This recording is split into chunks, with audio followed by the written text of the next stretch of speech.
Episode की शुरुआत में हम लोग मेन कैरेक्टर जगान को देखते हैं और उसके सामने उसकी होने वाली वाइफ नेफी बैठी हुई थी जो जगान से कहती है मुझे मार दो। फिर हमें एक दिन पहले का सीन दिखाया जाता है जहाँ पे एक नाइट एक लड़की के ऊपर हमला करता है और ये नाइट इस लड़की को सेक्रीफाइस के तौर पे इस्तेमाल करने वाला था। और ये कोई नाइट नहीं था, असल में ये फेसलेस सॉर्सरर था जो कि वर्जिन लड़कियों को किडनैप करके उन्हें सेक्रीफाइस कर देते हैं ताकि इनकी सॉर्सरी के अंदर और बढ़ोतरी हो सके। सॉर्सरी का मतलब जादूगरी। खैर फेसलेस कुछ कर पाता कि इससे पहले ही वहाँ पे जगान आ जाता है जो कि उसके सर को पकड़ के उठा देता है। फेसलेस को पता था कि ये जगान का इलाका है इसीलिए वो मारा जा सकता है, इसलिए फेसलेस जगान को काफी सारी चीजें ऑफर करता है लेकिन उनका कोई भी फायदा नहीं था। जगान उसके सर को पिचका के उसे बेरहमी से मार देता है। खैर वो लड़की इस तरह से मौत को देख के काफी घबरा जाती है और वो तुरंत बेहोश हो जाती है। ये सब कुछ देख के जगान को ऐसा लगता है कि उसने चीजों को पेचीदा बना दिया है, इसीलिए वो अपनी सॉर्सरी का यूज करते हुए टाइम को रिवाइंड करता है और जो भी खून लड़की के ऊपर पड़ा हुआ था वो उसे रिवाइंड करके उसे मिटा देता है। साथ ही में जगान को उस लड़की के पास से चर्च का टोकन मिलता है, इसीलिए जगान को चिंता होने लगती है कि कहीं उसके ऊपर ये इल्जाम ना आ जाए कि उसी ने इस लड़की के ऊपर हमला किए हैं। दरअसल इस वर्ल्ड के अंदर सॉर्सरर को काफी ज्यादा बुरा माना जाता है, इसीलिए चर्च उनका पीछा करती है और उनका शिकार करती है। खैर जगान आगे कुछ कर पाता कि उससे पहले उसे पता चलता है कि किसी ने उसके बैरियर को तोड़ दिया है और ये करने वाला और कोई नहीं जगान का दोस्त बारतोस था।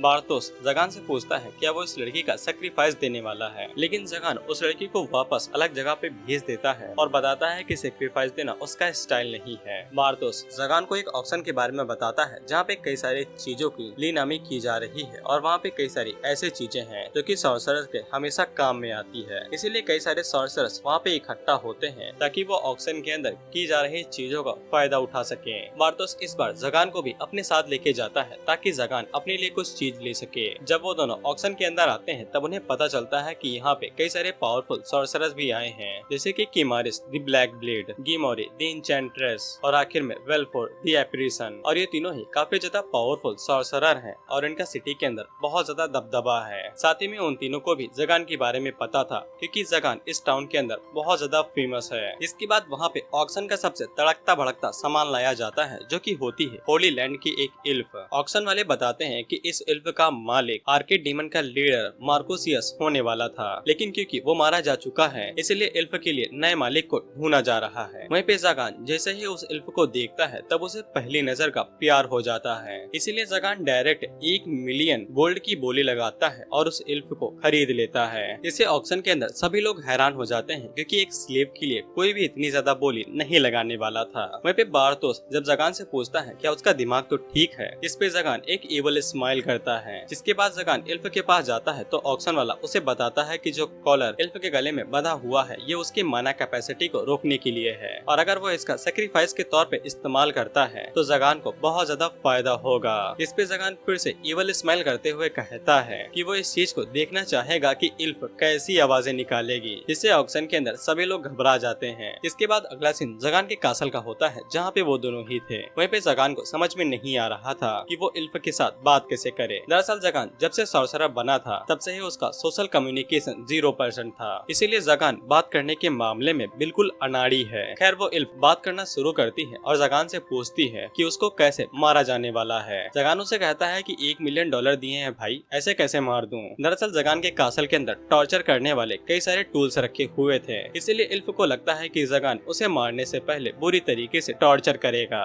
खैर वो इल्फ अपना नाम नेफेलिया बताती है और शॉर्ट नेम नेफी, और साथ ही में जगान को ये भी बता देती है कि वो अभी तक वर्जिन है, इसीलिए जगान को चिंता करने की जरूरत नहीं है। साथ ही में नेफी जगान को ये भी बता देती है कि वो कर्स्ड है और उसके पास कोई भी फैमिली नहीं है। और नेफी जगान से पूछती है कि जगान ने उसे क्यों खरीदा। खैर जगान कहना तो चाहता था कि उसे पहली नजर का प्यार हो गया है, लेकिन वो कह देता है कि तुम्हें ये जानने की जरूरत नहीं है। खैर जब जगान उसे सोने के लिए कमरा दिखाने की बात करता है तब नेफी को ऐसा लगता है कि जगान उसको वहीं पे मारने वाला है। जगान को कुछ समय बाद समझ में आ जाता है कि नेफी का बर्ताव ऐसा क्यों है। दरअसल नेफी को काफी टाइम से स्लेव बना के रखा गया था, इसीलिए तब से ही उसके मन के अंदर एक ही सवाल ये रहा होगा कि वो जैसे ही खरीद ली जाएगी तो उसे सेक्रीफाइस के तौर पे मार दिया जाएगा, क्योंकि जगान भी बचपन में एक गरीब इंसान हुआ करता था और उसके पास खाने के लिए तक पैसे नहीं हुआ करते थे, इसीलिए उसे खाना चुरा के ही खाना पड़ता था। इसीलिए वो नेफी की हालात को काफी अच्छे से समझ रहा था, इसीलिए वो नेफी को जीने के लिए एक उम्मीद देता है ये कहते हुए कि अब से नेफी जगान के लिए जिंदा रहेगी और अब से नेफी को जगान की खातिर जिंदा रहना है और वो खुशी खुशी रहेगी। रास्ते के बीच में जब जगान नेफी से उसकी हाइट पूछता है तब नेफी को ऐसा लगता है कि जगान हाइट इसलिए पूछ रहा है ताकि वो सही रस्सी खरीद सके उसे लटका के मारने के लिए। इसी बीच जब नेफी सीढ़ियां चढ़ रही थी तब उसका पैर फिसल जाता है, लेकिन जगान उसे नीचे गिरने से पहले ही पकड़ लेता है। इसके बाद वो नेफी का हाथ पकड़ते हुए ऊपर चढ़ने लगता है और तब उसे याद आता है कि उसने गलती से नेफी का हाथ पकड़ लिया है, लेकिन हाथ पकड़ने में उसे पूरा मजा आ रहा था। जब वो दोनों नेफी के रूम तक पहुँचते हैं तब उन्हें पता चलता है कि रूम के अंदर तड़पा तड़पा के मारने के लिए कई सारे टूल्स रखे गए हैं। इसीलिए नेफी अपने सर को आगे कर देती है और जगान से कहती है कि जैसे चाहे वैसे मार दो। जगान इस चीज से परेशान हो जाता है और वो अपनी सॉर्सरी का यूज करके कमरे के अंदर जो भी सामान रखा हुआ था उसे उड़ा देता है, जिससे वो कमरा रहने लायक बिल्कुल भी नहीं बचता है। इसके बाद नेफी काफी सालों बाद चांद को देखती है और वो कमरे के अंदर रहने के लिए मान जाती है क्योंकि जगान ने उसे ये कमरा दिया है। इसके बाद वो जगान को शुक्रिया कहती है। जगान इस बात से काफी ज्यादा खुश होता है क्योंकि कई सालों बाद किसी ने उसे शुक्रिया कहा था, और नेफी भी इस बात से काफी खुश होती है क्योंकि उसने भी कई सालों बाद किसी को शुक्रिया कहा था। और इसी तरीके से इन दोनों की लव स्टोरी शुरू होती है।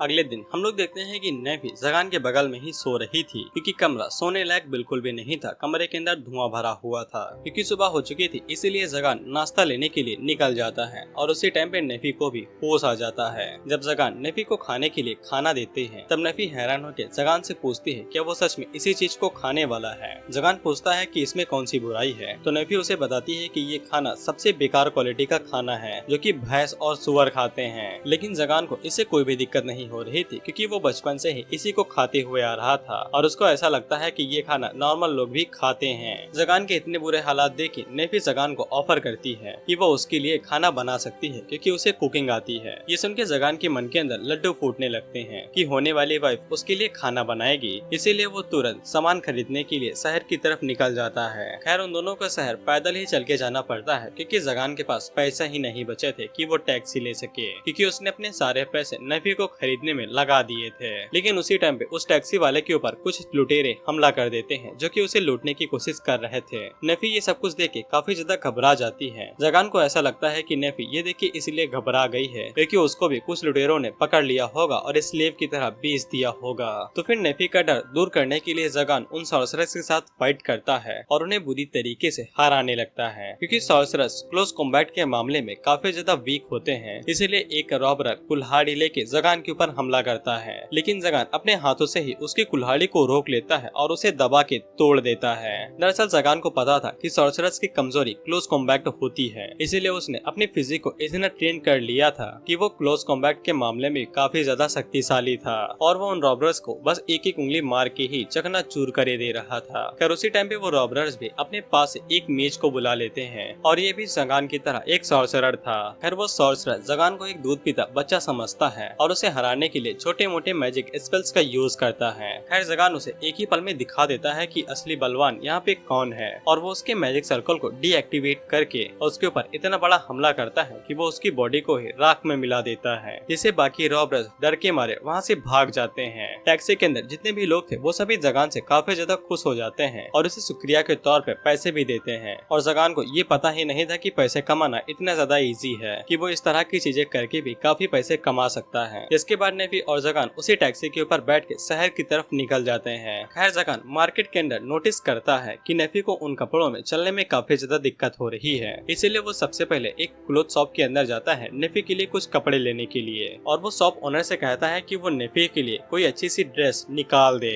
शॉप ओनर जैसे ही नेफी के गले में स्लीप कॉलर को देखती है तो वो नेफी को एक ऐसी ड्रेस पहनाती है जिसको देख के जगान और नेफी दोनों ही शर्माने लगते हैं। जिसके बाद शॉप ओनर नेफी को एक नॉर्मल ड्रेस देती है जिसमें नेफी काफी ठीक लग रही थी और जब नेफी वहाँ से जा रही थी तब शॉप ओनर उसे कहती है कि जगान उसकी काफी चिंता करता है। इसके बाद जगान एक ब्लैक स्मिथ के पास जाता है और वो उससे पूछता है क्या वो नेफी के कॉलर को हटा सकता है, जिसपे शॉप ओनर बताता है कि ऐसा नामुमकिन है, कॉलर को सिर्फ उसकी रियल चाबी से ही निकाला जा सकता है। लेकिन ऑक्शन वालों के पास भी इस कॉलर की असली चाबी नहीं थी, इसलिए अब नेफी को कॉलर पहन के ही रखना पड़ेगा। इसके बाद वो दोनों मार्केट के अंदर जाते हैं और काफी सारा सामान खरीदते हैं और घर जाने से पहले पहले जगान नेफी के साथ डिनर करने के लिए जाता है, जहाँ पे नेफी को यकीन नहीं हो रहा था कि वो जगान के साथ डिनर कर रही है। लेकिन जगान उसे कहता है कि चुपचाप खा लो, ये मेरी तरफ से ट्रीट है। लेकिन जब नेफी कांटे से खाने को पकड़ने की कोशिश करती है तब वो पकड़ ही नहीं पाती है, जिससे उसकी बेइज्जती हो जाती है और वो बाद में चम्मच का इस्तेमाल करके जब चेरी को खाने की कोशिश करती है तब वो उसको सिर्फ चाटती है, इसीलिए उसको कोई टेस्ट ही नहीं आता है। लेकिन जब वो गलती से चेरी को काट लेती है तब उसको टेस्ट आता है और वो काफी ज्यादा खुश होती है। इसके बाद जब जगान कांटे का इस्तेमाल करते हुए चेरी को पकड़ने की कोशिश करता है तब वो भी फेल हो जाता है। लेकिन जब जगान 2-3 बार और ट्राई करता है तब वो दोबारा फेल हो जाता है और उसकी बेइज्जती इंटू 100 हो जाती है। इसके बाद नेफी अपने हाथों से जगान को चेरी खिलाती है। जगान को इस पे शर्म तो आती है, लेकिन इसके बावजूद वो हाथों से खा लेता है, क्योंकि अब नेफी ने अपने हाथों से खिलाया था, इसीलिए जगान कहाँ पीछे हटने वाला था और वो भी अपने हाथों से नेफी को चेरी खिलाता है, जिससे वो दोनों ही शर्माते हुए खुश हो जाते हैं। लेकिन उन्हें बाद में पता चलता है कि पीछे जो लोग बैठे हुए थे वो उन दोनों को ही देख रहे थे, जिससे उन दोनों को काफी ज्यादा शर्म आती है और वो दोनों वहाँ से डिनर करके तुरंत भाग जाते हैं। जिसके बाद हम लोग उसी लड़की को देखते हैं जिसकी जगान ने एक बार जान बचाई थी और इसको ये सब कुछ सपने की तरह लग रहा था, लेकिन इसके बावजूद इसको यकीन था कि जगान ने इसकी जान बचाई है। खैर उसी टाइम पे वहाँ पे एक फादर आता है और वो इस लड़की का नाम लेते हुए कहता है, सास्टिल तुम चर्च की केनाइट हो, इसीलिए तुम्हारा ये काम बनता है कि तुम बुरे सॉर्सरर को जड़ से खत्म कर दो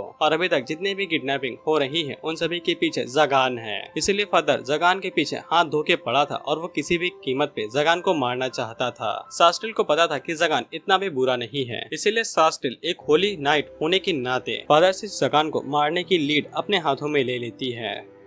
अगली सुबह नेफी जगान को नींद से जगाती है और उसे ब्रेकफास्ट करवाने के लिए लेके जाती है। जगान को पता चलता है कि नेफी ने अपने हाथों से ब्रेकफास्ट बनाया है, तो उसकी खुशी का ठिकाना ही नहीं रहता है और वो साथ ही में इस बात से भी हैरान हो जाता है कि नेफी ने अपने हाथों से ब्रेड को बेक करके बनाया है। लेकिन इसी पल जगान को ये भी पता चलता है कि नेफी ने सिर्फ जगान के लिए ब्रेकफास्ट रेडी किया है, यहाँ तक कि उसने अपने लिए सीट भी रेडी नहीं की थी। इसीलिए जगान नेफी से उसको अपनी गोद में बैठने के लिए कहता है और कहता है कि तुम मेरे साथ ही ब्रेकफास्ट करोगे। जगान को थोड़ी देर में याद आता है कि उसने बहुत कुछ गलत कह दिया है, लेकिन उसने कभी सोचा भी नहीं था कि नेफी सच में उसकी गोद में बैठ जाएगी और वहीं पे बैठ के ब्रेकफास्ट करेगी। और जगान अपने हाथों से नेफी को ब्रेकफास्ट भी खिलाता है, तो फिर नेफी भी अपने हाथों से जगान को खाना खिलाती है। इसके बाद वो दोनों ही शर्माते हुए ब्रेकफास्ट करते हैं। अगले दिन जगान लाइब्रेरी के अंदर बैठ के सॉर्सरी के बारे में पढ़ाई कर रहा था। उसी टाइम पे वहाँ पे नेफी आती है और क्योंकि नेफी को सॉर्सरी का सा भी नहीं पता था, इसीलिए जगान उसे सॉर्सरी के बारे में बताने लगता है कि सॉर्सरी को गॉड्स और डीमन की भाषा का चिन्ह माना जाता है, लेकिन सिंपल मायनों में बस ये एक छोटा सा ब्लूप्रिंट होता है, जैसे कि मैजिक सर्कल। इसके बाद जगान नेफी के सामने एक छोटा सा सर्कल बनाता है और उसे बताता है कि अगर वो इसके अंदर अपना माना डालेगी तो इसके अंदर से बिजली बनेगी, लेकिन अगर वो सर्कल के ऊपर थोड़ी सी और कारीगरी करेगी, यानी कि डिजाइन और अलग अलग तरह के चिन्ह, तो माना का पावर बढ़ जाएगा, जिससे और भी ज्यादा बिजली जनरेट होगी। यहाँ तक कि वो इस टेक्निक की मदद से डायरेक्शन, टाइमिंग, हर किसी चीज को चेंज और कंट्रोल कर सकती है। लेकिन नेफी को अपना सर्कल अपने हिसाब से बनाना पड़ेगा, नहीं तो दूसरे सॉर्सरर अपने माना को उसके अंदर डाल के उसे हाईजैक भी कर सकते हैं। इसीलिए जरूरी होता है कि जब भी किसी मैजिक सर्कल को बनाया जाए तब उसके अंदर सर्किट डाला जाए, जैसे वो अपने ओरिजिनल ओनर को पहचान सके। जगान नेफी को यहाँ पे एक थ्योरी भी बताता है कि ऐसा माना जाता है कि अगर मैजिक सर्कल के अंदर एक और सर्कल बना दिया जाए तो फिर वो अंदर वाला मैजिक सर्कल उसे डिस्ट्रॉय कर सकता है, क्योंकि वो दोनों ही आपस में मिलकर न्यूलीफाई हो जाएंगे। लेकिन ये सिर्फ एक थ्योरी है, अभी तक इसे कभी भी असलियत में किया नहीं गया है, और अगर कोई मैजिशियन ऐसा कर लेता है तो वो सबसे ज्यादा शक्तिशाली सॉर्सरर माना जाएगा, क्योंकि वो किसी भी मैजिक अटैक को न्यूलीफाई कर सकेगा। तो फिर नेफी जगान से पूछती है कि अगर किसी को पता हो कि ये कैसे काम करता है तो फिर वो किसी भी तरह की सॉर्सरी को यूज कर सकता है। इस पे जगान बताता है कि सॉर्सरी सिर्फ नॉलेज के बेस पे चलती है, अगर किसी के पास जानकारी है तो वो सॉर्सरी को यूज कर सकता है। इसके बाद जगान नेफी को छेड़ने के लिए उसे कहता है कि तुम यहाँ पे आसपास की चीजों को छूना नहीं तो तुम्हारी जान भी जा सकती है। इस पे नेफी घबरा जाती है तो जगान उससे कहता है कि मजाक है, तो फिर नेफी शर्माते हुए कहती है कि वो बहुत ज्यादा परेशान करता है। लेकिन जगान उससे कहता है कि तुम तो खुश दिखाई दे रही हो। जिसपे नेफी उससे पूछती है कि उसे कैसे पता चला, तो जगान अपने मन के अंदर सोचता है कि तुम्हारे कान हिलते हैं तो पता चलता है कि तुम खुश हो। इसी बीच नेफी जगान से पूछती है कि वो अपनी इस ताकतवर पावर के साथ क्या करने की सोचता है। इस पे जगान के पास कोई भी जवाब नहीं था, लेकिन वो नेफी को बताता है कि जब वो वो छोटा हुआ करता था तब उसे खाना खाने के लिए भी बहुत ज्यादा मेहनत करनी पड़ती थी, यहाँ तक कि अपनी जान पे भी खेलना पड़ता था। इसी बीच एक इवल सॉर्सरर ने उसे किडनैप कर लिया था और वो उसको सेक्रीफाइस के तौर पे इस्तेमाल करने वाला था, लेकिन वो सॉर्सरर इसमें कामयाब नहीं हो सका और उल्टा जगान ने ही उसे मार दिया। और उसी दिन जगान को ये पता चला कि अगर वो ताकतवर है तो वो जिंदा रह सकता है। इसीलिए जगान अपनी ताकत से सिर्फ जिंदा रहने के बारे में सोचता है जैसे कि कोई इमॉर्टल, और उसका अपनी पावर से कोई भी लेना देना नहीं है। खैर इसी बीच जगान को पता चलता है कि कुछ लोग उसके कासल के अंदर आ चुके हैं, इसीलिए वो जाते हुए नेफी से कहता है कि वो डिनर रेडी रखे, वो कुछ ही टाइम में आता होगा। इसके बाद हम लोग देखते हैं कि वहाँ पे सास्टिल आ चुकी थी जो कि अपने लोगों के साथ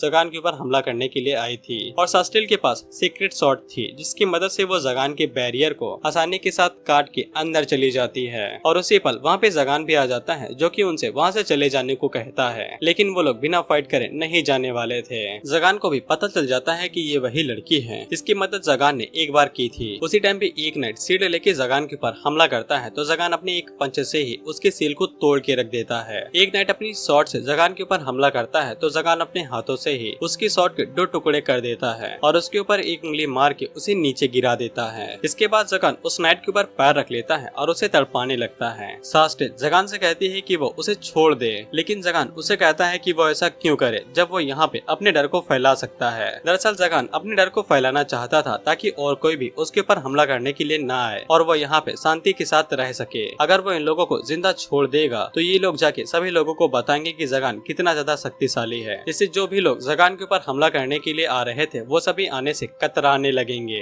जिसके बाद सास्टिल अपनी सीक्रेट शॉट के साथ जगान के ऊपर हमला करती है और सीक्रेट शॉट होने की वजह से वो जगान के बैरियर्स को आसानी के साथ तोड़ पा रही थी। वहीं पे जगान को समझ में नहीं आ रहा था कि सास्टिल इतनी ज्यादा शक्तिशाली कैसे हो सकती है या फिर ये सब कुछ सीक्रेट शॉट की वजह से हो रहा था। इसी बीच जगान धीरे धीरे करके सास्टिल के काफी क्लोज चला जाता है तो फिर सास्टिल जगान से कहती है कि अगर वो यहाँ पे मरना नहीं चाहता है तो फिर वो मरने का नाटक करे, लेकिन अगर जगान सास्टिल को हरा देता है तो फिर सच वाले यहाँ पे सास्टिल से भी ज्यादा शक्तिशाली लोगों को भेजेंगे जो कि जगान के लिए और भी ज्यादा मुसीबत खड़ी कर सकते हैं, क्योंकि सास्टिल को पता लग गया था कि जगान ने उसकी मदद की है और न ही जगान वो बंदा है जो कि लोगों को किडनैप करके सैक्रिफाइस के तौर पे इस्तेमाल कर रहा है। लेकिन जगान यहाँ से भागना नहीं चाहता था क्योंकि अगर वो यहाँ से भाग जाता है तो फिर नेफी चर्च वालों का अगला टारगेट बन सकती थी। खैर उसी टाइम पे वहाँ पे नेफी भी भागते हुए आ जाती है तो फिर जो बचा हुआ नाइट था वो नेफी के ऊपर हमला कर देता है, क्योंकि इन लोगों को ऐसा लगता है कि जो भी लोग सॉर्सरर के साथ जुड़े होते हैं वो भी इविल होते हैं। हालांकि जगान सही टाइम पे आके उस भाले को रोक लेता है, लेकिन इसी चक्कर में जगान के हाथों पे काफी ज्यादा चोट आ चुकी थी।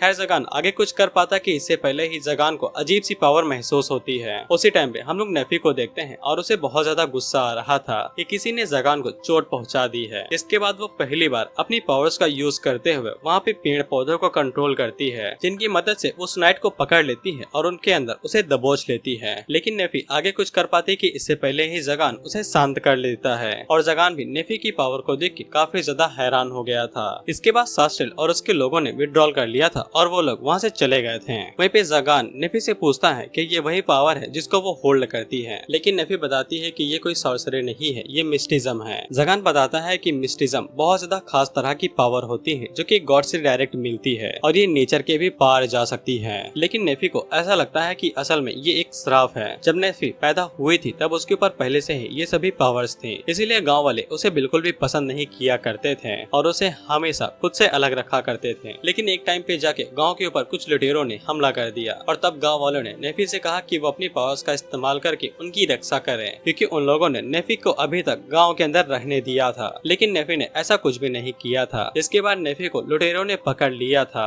और नेफी को बिल्कुल भी ये नहीं पता है कि कितने लोग जिंदा बचे और कितने लोग भाग गए। लेकिन नेफी को बहुत ज्यादा खुशी हुई थी कि गाँव वाले मारे गए और नेफी को ऐसा लगता है कि उनके साथ सही हुआ। वो सभी लोग इस चीज के हकदार थे क्योंकि नेफी ने जो सफर किया था अब उन्हें भी ये सफर करने का मौका मिला है। लेकिन नेफी को बाद में पछतावा होने लगा कि उसने ये क्या कर दिया है। लेकिन जगान नेफी को मोटिवेट करता है ये कहते हुए कि उनके साथ सही हुआ, वो लोग इन सभी चीजों के लिए हकदार थे और वैसे भी ताकतवर जिंदा रहता है और कमजोर मरते हैं। इसीलिए नेफी को इन सभी चीजों के बारे में चिंता करने की जरूरत नहीं है और वो इनके बारे में ज्यादा न सोचे। इसके बाद नेफी जगान से पूछती है क्या वो सच में यहाँ पे रह सकती है। जगान उसे कहता है कि वो बिल्कुल यहाँ पे रह सकती है और जगान तो उसके बिना रहने के बारे में सोच भी नहीं सकता है। जिसके बाद नेफी रोते हुए जगान से चिपक जाती है।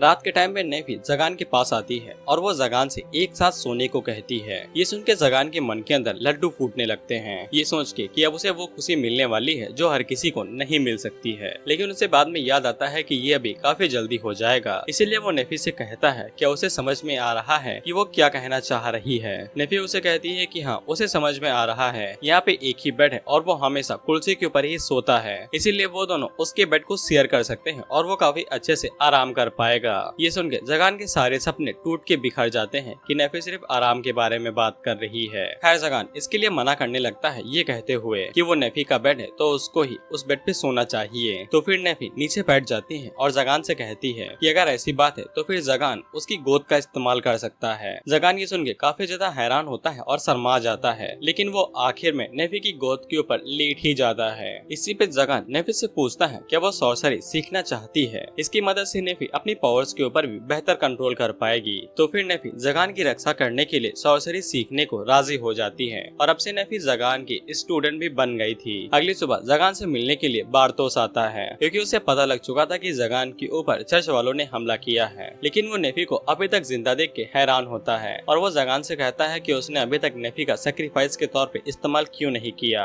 बारतोस जगान से पूछता है क्या वो आर्केड डीमन की गद्दी के पीछे है। जगान उसे बताता है कि वो गद्दी के पीछे है ताकि उसे अथॉरिटी मिल सके, और अथॉरिटी मिलने के बाद ज्यादातर लोग नेफी के पीछे नहीं आएंगे। लेकिन सबसे बड़ी परेशानी ये थी कि गद्दी मिल पाना काफी ज्यादा मुश्किल था। जगान ने भले ही काफी टाइम तक सॉर्सरी के बारे में पढ़ाई की है, लेकिन आर्केड डीमंस के अंदर जितने भी सॉर्सरर हैं उनके पास कई सौ सालों का एक्सपीरियंस के साथ साथ नॉलेज भी है, इसलिए गद्दी को पाना काफी ज्यादा टफ था। इसके बाद जगान नेफी को सॉर्सरी सिखाना शुरू करता है और जगान नेफी को 1 महीने तक सॉर्सरी सिखाता है और वो दोनों मिलकर काफी सारे काम एक साथ करते हैं, जैसे कि घर के बाहर बैरियर बनाना। और साथ ही में नेफी ने अभी तक अपनी पावर्स के ऊपर पूरी तरीके से कंट्रोल नहीं सीखा था, क्योंकि जब वो एक पेड़ को कंट्रोल करने की कोशिश करती है तब वो उसको कुछ ज्यादा ही बड़ा कर देती है। इसी बीच जगान के पास एक बहुत बड़ा पंछी आता है और वो एक लेटर लेके आया था जो कि 12 आर्केड डीमंस की तरफ था और उन्होंने जगान को बुलाया था। तो फिर जगान उनसे मिलने के लिए जाता है। जगान जैसे ही उनके सामने प्रकट होता है तो उनके अंदर से निकलने वाला माना इतना ज्यादा इंटेंस था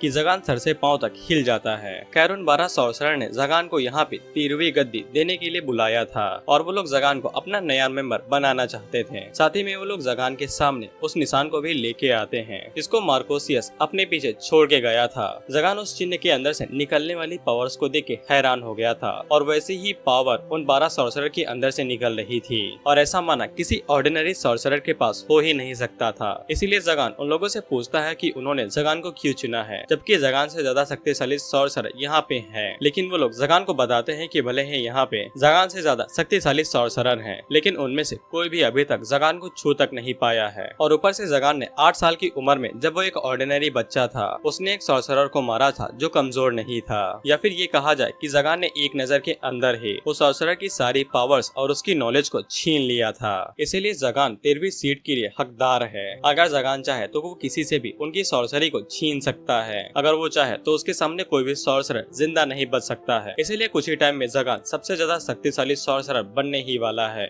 इसीलिए वो लोग जगान को अपने साथ जुड़ने का मौका दे रहे हैं। जगान उनसे कहता है कि अगर वैसी बात है तो फिर मैं तुम लोगों से भी तो तुम्हारा सब कुछ छीन सकता हूँ। तो वो सभी सॉर्सरर जगान के ऊपर हंसने लगते हैं। एक सॉर्सरर जगान से कहता है कि अगर तुम हमसे कुछ छीनोगे तो हम लोग तुमसे उससे कहीं गुना ज्यादा छीन सकते हैं। और उसी टाइम पे जगान को नेफी का ख्याल आता है। जगान को पहले से ही पता था कि एक सॉर्सरर बनने के बाद वो कभी भी नॉर्मल लाइफ को जी नहीं पाएगा, इसीलिए वो नेफी के साथ एक नॉर्मल लाइफ को तो इमेजिन भी नहीं कर सकता है। इसीलिए जगान आर्क डीमन को ज्वाइन करने के लिए मान जाता है, लेकिन एक शर्त पे। वो लोग उसकी शर्त को मान जाते हैं, जिसके बाद जगान को उसका टाइटल दिया जाता है, लेकिन ये टाइटल अभी हमें नहीं बताया जाता है। इसके बाद वो लोग जगान को मार्कोसियस की सील देते हैं जो कि उनका चिन्ह है, और इसी चिन्ह की मदद से जगान को आर्क डीमन के माना को इस्तेमाल करने का अधिकार मिलेगा। इसके बाद जगान नेफी के पास जाता है और हमें पता चलता है कि जो चीज जगान ने उन लोगों से मांगी थी वो थी नेफी के कॉलर की चाबी। इसके बाद जगान नेफी को कॉलर से आजाद कर देता है और नेफी को बताता है कि उसने आर्क डीमन को ज्वाइन कर लिया है, इसीलिए अब उसे नेफी की जरूरत नहीं है। और जगान नेफी को अपने कासल से धक्के मार के बाहर निकाल देता है। फिर हम थोड़े टाइम बाद नेफी को देखते हैं जो कि शहर की गली के बीच में पड़ी हुई थी और उसे समझ में नहीं आ रहा था कि अचानक से जगान ने उसे बाहर क्यों निकाल दिया, और वो इसी चीज से परेशान होके रोना शुरू कर देती है, लेकिन उसकी आंखों से आंसू तक नहीं आ रहे थे और इतना सब सहने की वजह से उसका दिमाग फिर से खराब हो जाता है, क्योंकि जब सास्टिल नेफी को चेक करने के लिए आती है तब नेफी उसको देख के उसे कहने लगती है कि तुम मुझे मार दो, मुझे जीने के लिए कोई भी वजह नहीं चाहिए। इसे बेचारी सास्टिल परेशान हो जाती है कि इसे क्या हो गया, ये तो मुझे एक सीरियल किलर बना दे रही है। उसी टाइम पे वहाँ पे मैनुअला आती है जो कि सास्टिल से कहती है कि वो बेचारे नेफी को बुली क्यों कर रही है, और वहाँ पे जितने भी लोग थे वो सभी भी सास्टिल को दोष देने लगते हैं कि वो नेफी को बुली क्यों कर रही है। उसकी वजह से नेफी काफी ज्यादा परेशान है। इतना सब होने के बाद नेफी आगे बढ़ती है और सभी को बताती है कि सास्टिल ने उसके साथ कुछ भी नहीं किया है। लेकिन इतनी सब बातें सुनने के बाद सास्टिल वहाँ पे रोने लगती है और वो उन लोगों के ऊपर चिल्लाते हुए कहती है कि वो लोग उसे एक बुरी लड़की बना रहे हैं जबकि उसने कुछ किया ही नहीं है। अगले सीन में मैनुअला उन दोनों को बाहर लेके जाती है और उन लोगों से पूछती है कि उनके साथ क्या हुआ है। उसी टाइम पे वेटरेस वहाँ पे खाना लेके आती है और जब नेफी खाने को चखती है तब उसे याद आता है कि उसने ये डिश जगान के लिए बनाई थी।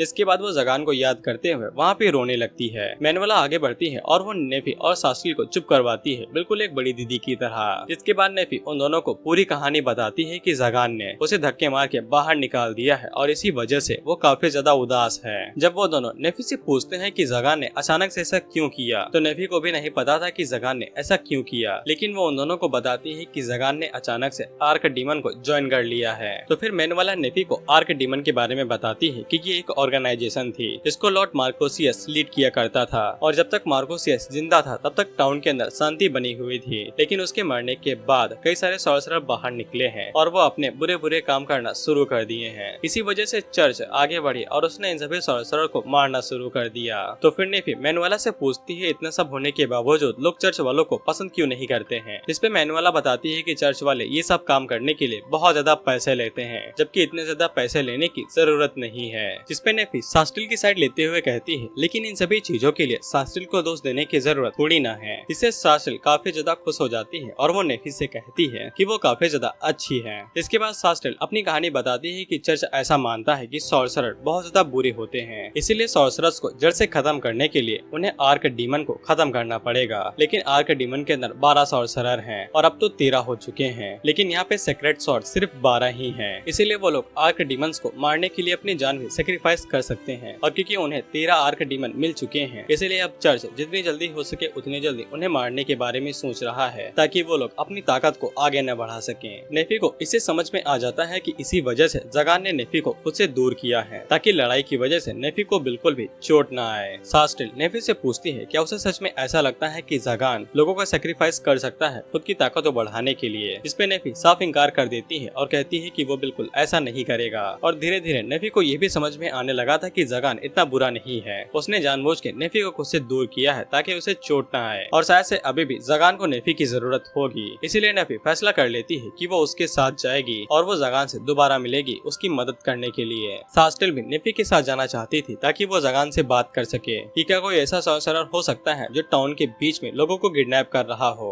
मैनुअला भी उन लोगों से कहती है कि वो उनकी दोस्त होने के नाते उनके साथ जाएगी, लेकिन नेफी इसे काफी ज्यादा हैरान होती है क्योंकि उसने सोचा भी नहीं था कि कोई इंसान उसे ये कहेगा कि वो उसका दोस्त है। इस पे मैनुअला नेफी से कहती है कि ऐसा लगता है कि मैं तुम्हारी पहली दोस्त हूँ, इसीलिए सास्टिल भी उन लोगों के साथ दोस्ती करना चाहती थी। तो फिर मैनुअला उसे छोड़ते हुए कहती है कि तुम्हारा चर्च ये इजाजत भी देता है कि तुम बाकी लोगों के साथ दोस्ती कर सकती हो। इस पे सास्टिल की रोने जैसी शक्ल बन जाती है। तो मैनुअला उसे कहती है कि मैं मजाक कर रही थी, हम तीनों ही दोस्त हैं। खैर उसी टाइम पे वहाँ पे सास्टिल के बाकी दोस्त भी आ जाते हैं जो कि नेफी को देख के हल्का सा डर जाते हैं, लेकिन वो लोग आगे बात कर पाते कि इससे पहले ही वहाँ पे कोई दूसरा सॉर्सरर अटैक कर देता है जो कि सास्टिल और नेफी को अपने साथ लेके चला जाता है। लेकिन मैनुअला उड़ के वहाँ से भाग जाती है और वो सॉर्सरर नेफी और सास्टिल को अपने साथ लेके जाता है। उसी टाइम पे हम लोग जगान को देखते हैं जो कि अभी भी चर्च के नाइट्स के साथ फाइट कर रहा था और वो इजीली उन तीनों को ही हरा देता है। वहीं पे जगान को भी नेफी की याद आ रही थी, लेकिन अब वो बेचारा कुछ भी नहीं कर सकता था। जगान को यही लग रहा था कि नेफी अभी शहर के अंदर होगी और वो सभी लोगों के साथ काफी ज्यादा खुश होगी। जिसके बाद वो वहाँ से जाते हुए सोचता है कि उन दोनों ने सिर्फ 2 ही हफ्ते एक साथ बिताए थे, अब वो नेफी के बारे में भूल जाएगा। लेकिन उसी टाइम भी एक नाइट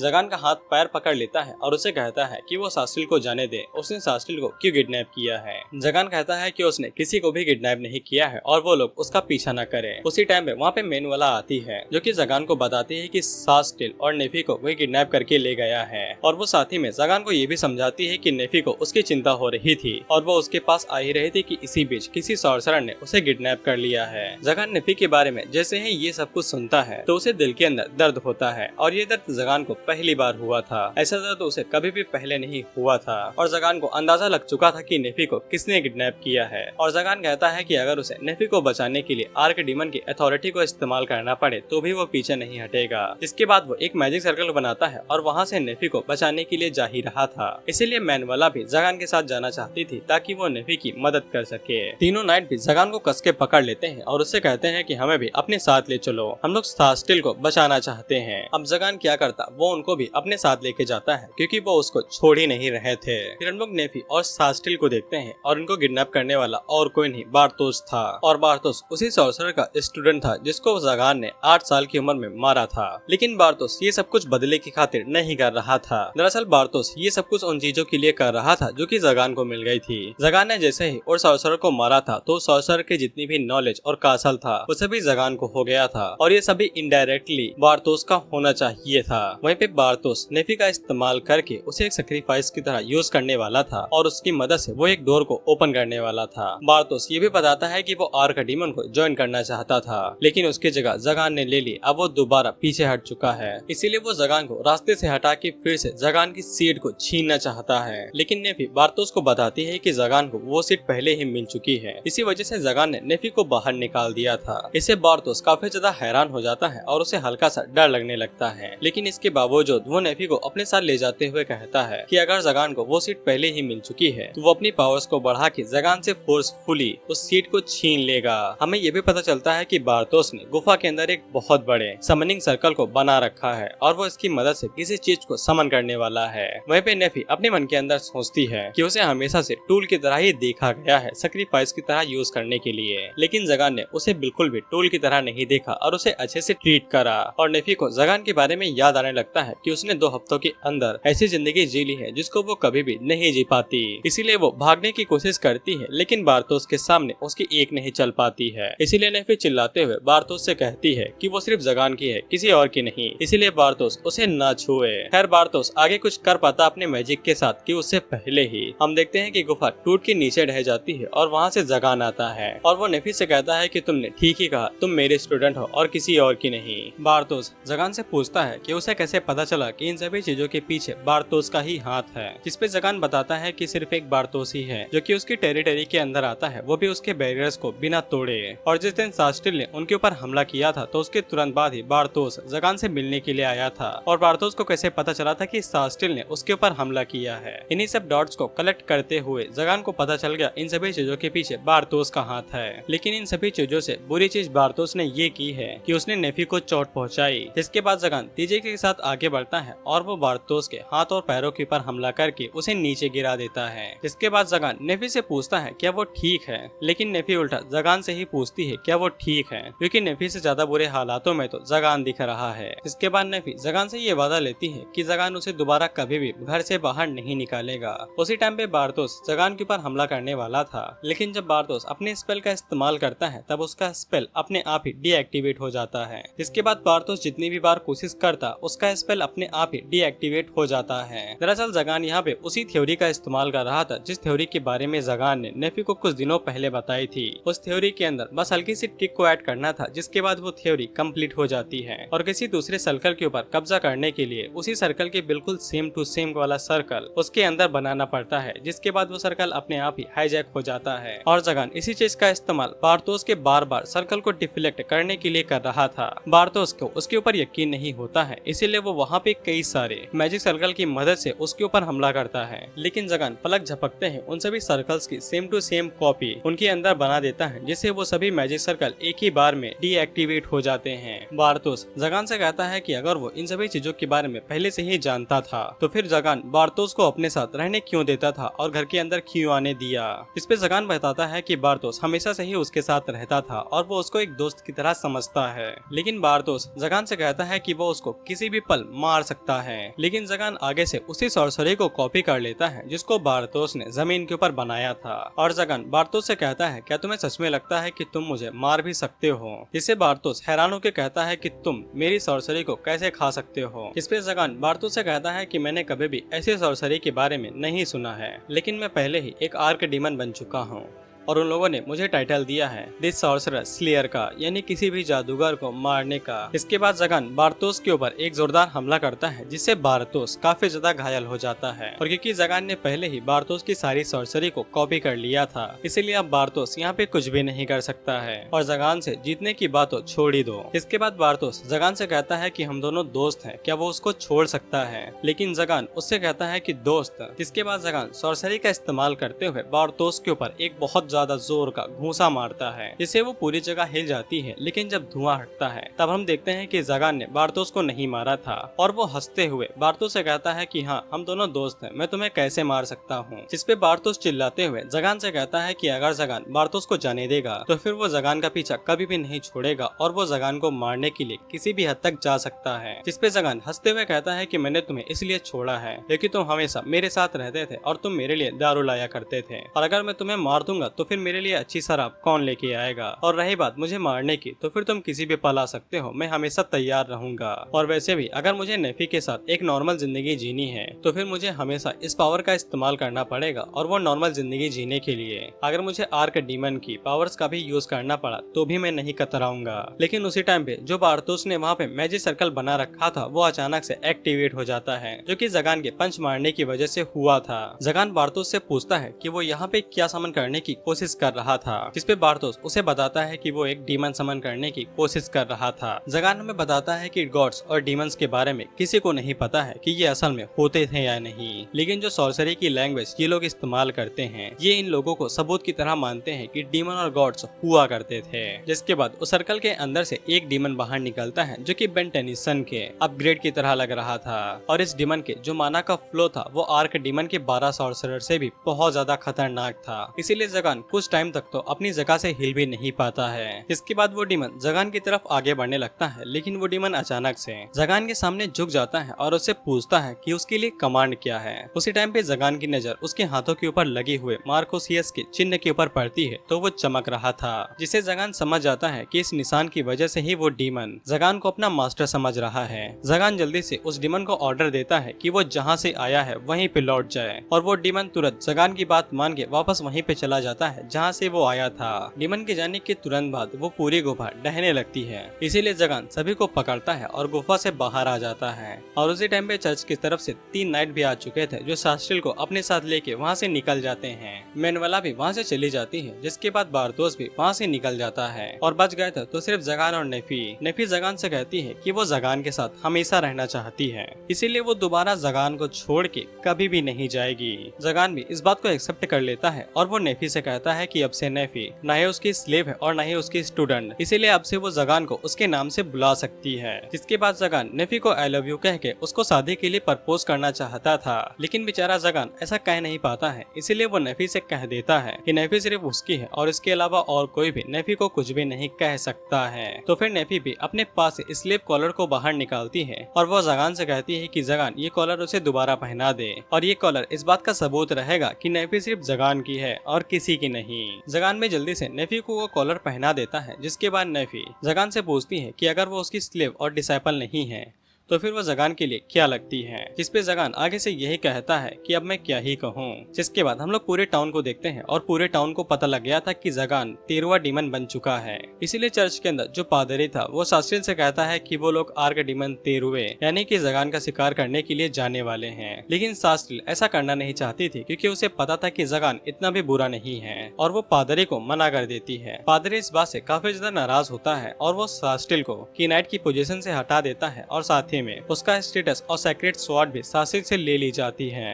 दरअसल पादरी ने जानबूझ के सास्टिल से उसकी सेक्रेट सॉर्ड और उसे पोजीशन से हटाया था ताकि उसे थोड़ा सा और टाइम मिल सके सास्टिल की पनिशमेंट को रोकने के लिए। और सबसे ज्यादा परेशानी की बात यह थी कि सास्टिल को पनिशमेंट देने के लिए सबसे ज्यादा पावरफुल सेक्रेट सॉर्ड का वेल्डर राफेल यहाँ पे आ रहा था। ये जान के सास्टिल भी काफी ज्यादा हैरान हो जाती है कि राफेल उसे पनिशमेंट देने के लिए यहाँ पे आ रहा है। फिर हम लोग जगान को देखते हैं जो कि मार्कोसियस की निशान की पावर को देख के बहुत ज्यादा हैरान हो गया था। इसीलिए वो पिछले 2 हफ्तों से अपनी लाइब्रेरी के अंदर बैठ के सिर्फ उसकी सील के बारे में ही पढ़ाई लिखाई कर रहा था। उसी टाइम पे वहाँ पे नेफी आती है जो चुपके से धीरे धीरे जगान के पीछे जाती है और उसकी आंखों को बंद करने की कोशिश करती है, लेकिन उसकी हाइट काफी ज्यादा छोटी थी, इसीलिए वो अपनी मिशन में फेल हो जाती है और शर्माने लगती है। जगान को पता था कि नेफी क्या करना चाहती है, इसीलिए वो नेफी को ज्यादा नहीं चिढ़ाता है और पूछता है कि वो यहाँ पे किस लिए आई थी, जिसपे नेफी बताती है कि डिनर रेडी हो चुका है, इसीलिए उन्हें चल के खा लेना चाहिए। और जब जगान डिनर को देखता है तब उसकी आंखें फट जाती हैं क्योंकि डिनर दिखने में बहुत ज्यादा डिलीशियस लग रहा था। और जब जगान डिनर को चखता है तब वो और भी ज्यादा खुश हो जाता है क्योंकि वो सच में बहुत ज्यादा डिलीशियस था। साथ ही में नेफी ने जगान के लिए स्पेशल डेजर्ट भी बनाया था जो कि थी पुडिंग। हालांकि नेफी को पुडिंग की रेसिपी पाने के लिए एक अजीब काम करना पड़ा था जो कि था मैनुअला के सामने अजीब आउटफिट को पहन के दिखाना।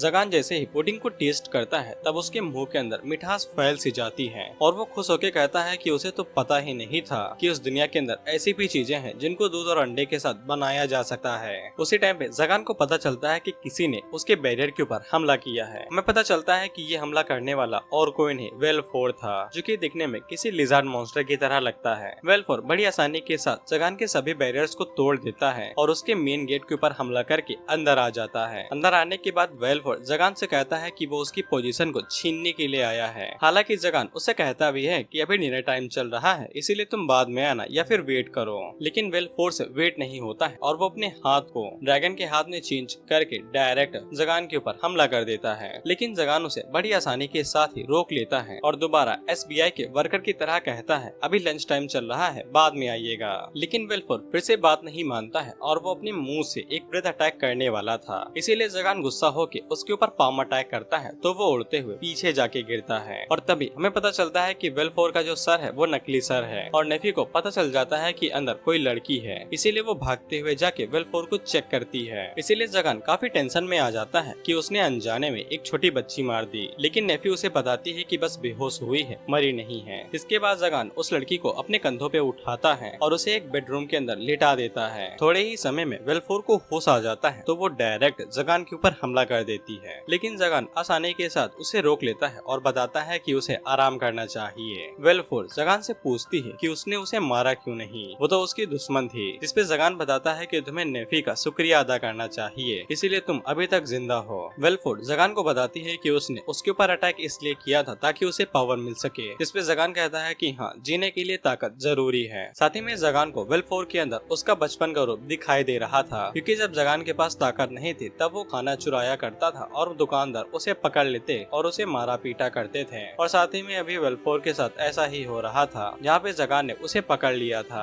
साथ ही में जगान को ये भी पता लग जाता है कि वेलफोर कोई इंसान नहीं है, वो असल में एक ड्रैगन है क्योंकि वेलफोर ने जगान के ऊपर हमला किया था, इसीलिए जगान को वेलफोर को पनिशमेंट देनी ही थी। इसीलिए वो वेलफोर को पनिशमेंट देता है कि उसे 1 हफ्ते तक नेफी के साथ काम करना पड़ेगा। वेलफोर जगान से पूछती है कि उसने अभी तक उसे खाया क्यों नहीं है। दरअसल वेलफोर का सवाल मायने रखता था क्योंकि ऐसा माना जाता है कि अगर कोई इंसान किसी ड्रैगन को खा लेता है तो वो ताकतवर बन जाएगा। हालांकि जगान वेलफोर से कहता है कि उसने अभी तक उसे इसलिए नहीं खाया है क्योंकि उसका टेस्ट बहुत ज्यादा गंदा होगा। इस पे वेलफोर का आगे से मुंह बन जाता है तो जगान कहता है कि बच्चे मुझे इसीलिए पसंद नहीं है। खैर उसी टाइम पे उसे एक विजन याद आता है जहाँ पे जब वो भूख के मारे मर रहा होता था तब वो अपने आप को तसल्ली देने के लिए मिट्टी से खाने की ड्राइंग बनाया करता था, लेकिन उसी टाइम पे कुछ दयालु लोग उसके पास आते हैं और उसे खाने के लिए खाना देते हैं। इसे जगान को समझ में आ जाता है कि उसे भी थोड़ी बहुत दया वेलफोर के लिए दिखा देनी चाहिए, इसीलिए वो नेफी से कहे के वेलफोर के लिए खाना मंगाता है। हालांकि वेलफोर उसे फेंकने वाली थी, लेकिन जगान घूरते हुए कहता है कि उसे वो लोग बिल्कुल भी पसंद नहीं है जो लोग खाना बर्बाद करते हैं और जगान उन्हें बेदर्दी के साथ मार देता है। इसीलिए वेलफोर डर के मारे खाने को टेस्ट करती है, तब उसे खाना काफी ज्यादा अच्छा लगता है, इसीलिए वो जल्दी जल्दी से पूरा खाना साफ कर देती है और उसका पेट भी भर जाता है। इसके बाद जगान वहाँ से जाने लगता है तो वेलफोर उससे कहती है कि वो नेफी के ऊपर अटैक करके वहाँ से भाग भी सकती है। तो जगान उससे कहता है कि अगर वो भागना चाहती है तो भाग जाए, लेकिन वो एक बात वेलफोर को बता देता है कि नेफी नेफी उससे ज्यादा शक्तिशाली है। हालांकि जगान ने ये बात कह तो दी थी, लेकिन उसे अभी भी वेलफोर के लिए चिंता हो रही थी। इसीलिए वो उन दोनों के ऊपर चुपके से नजर रखता है ताकि वेलफोर कोई उल्टा सीधा काम न करे।